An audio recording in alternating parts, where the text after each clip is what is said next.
7 things Catholics need to know about IVF. The Catholic Church understands that married couples who are struggling to conceive a child may suffer greatly. She therefore encourages research and the use of various medical techniques aimed at reducing human sterility, as long as the methods used fully respect the dignity of the human person.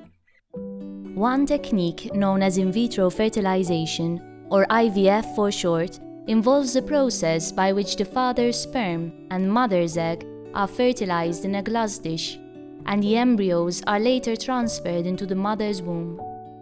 This process of artificial fertilization is one of the methods which the Catholic Church considers to be morally unacceptable. Here are 7 reasons why. Catholic teaching maintains that every child has the right to be conceived in the natural marital embrace or sexual act of the husband and wife.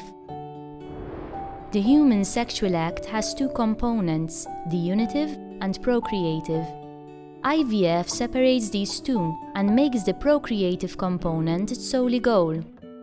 Through IVF, the child is no longer the result of the physical and spiritual union of the married couple.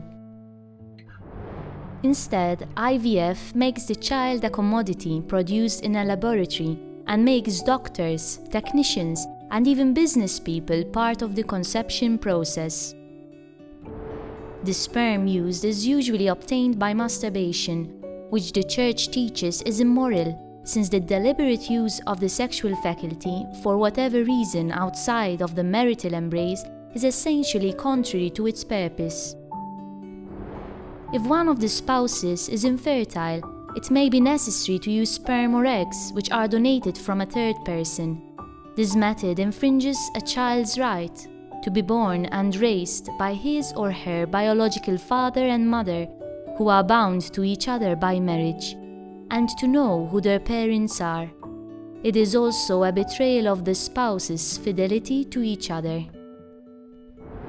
Many, if not most, of the conceived embryos, who should be respected as new and unique human lives, end up dying throughout the process, being discarded, frozen indefinitely, or even used for medical research.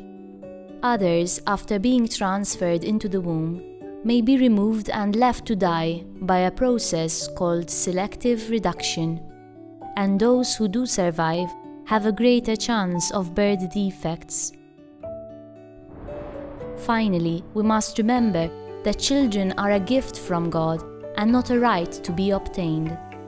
Though the desire to have children is a noble one, the child's rights must be safeguarded.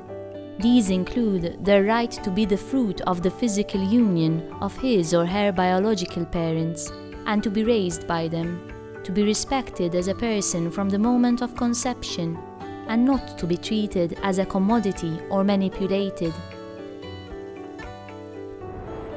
In light of the gospel of Jesus Christ, while sterility may present a married couple with a great trial, it still allows for hope. Spouses who remain infertile after trying all the morally legitimate medical procedures, such as NAPRO technology, should unite themselves with the Lord's cross, the source of all spiritual fruitfulness and life. They can express their generosity by adopting children or giving their lives in service for others. What about parents who have already conceived children through IVF? To these, the Catholic Church extends the grace of God's mercy by calling them to repentance and the sacrament of confession. She nonetheless sees each of these children as a gift from God, no less than any other, regardless of how they came into the world. The eternal perspective and the goal of making it home to heaven must always be kept in mind. These encourage us to willingly trust and obey our loving Father in all things, and to remain faithful to Him and to His one holy Catholic Church.